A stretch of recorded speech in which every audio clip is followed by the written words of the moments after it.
Max and Miles. Max bottom, Miles top. While we were all growing hair, Max and Miles shaved their heads. No reason, maybe just to surprise us. They were pranksters. Their heroes were Ken Kesey and the Merry Pranksters, who drove across the country in a converted school bus painted all over with psychedelic graffiti.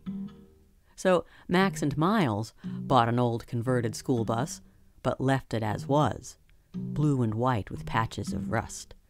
And they drove it across the U.S. a couple of times. This was in 1969, the year before ZBS came into being.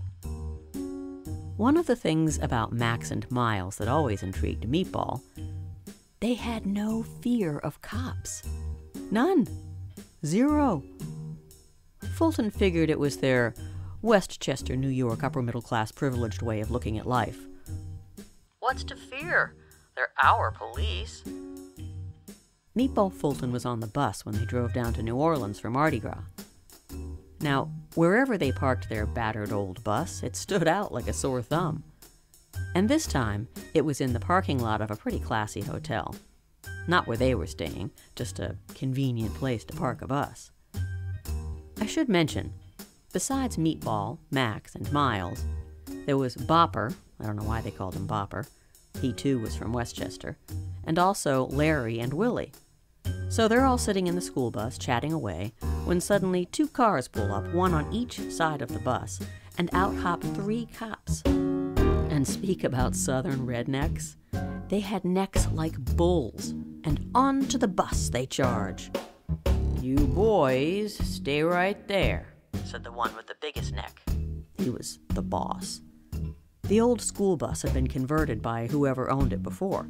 It had a kitchen, stove, fridge, cabinets, beds, a closet. It was a little house on wheels. So, as the boss Bullneck is asking, "Where are you boys from?" the other 2 cops are going through the kitchen cabinets, examining every spice bottle, shaking it, opening it, while slowly making their way back toward the back of the bus. Now, there was a little grass back there. It was in a small speaker cabinet on the floor.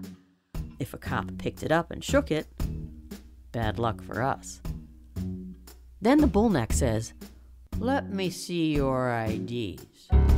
At this point, Meatball is having visions of a hot, sweaty Louisiana jail where all night long the cops run their nightsticks back and forth across the bars while whistling Dixie.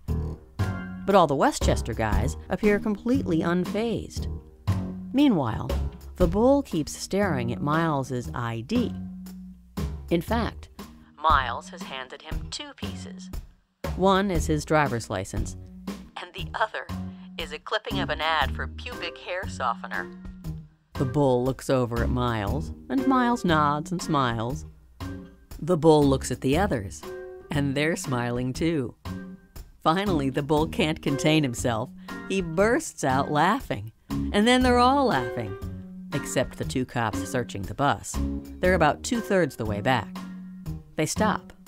They don't know what's going on.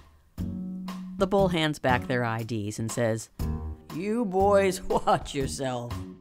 And he leaves, still shaking his head, while the 2 cops trail behind. You see, Miles hitchhiked a lot. He kept that pubic hair ad in his wallet with his driver's license, just in case he ever got stopped by the cops.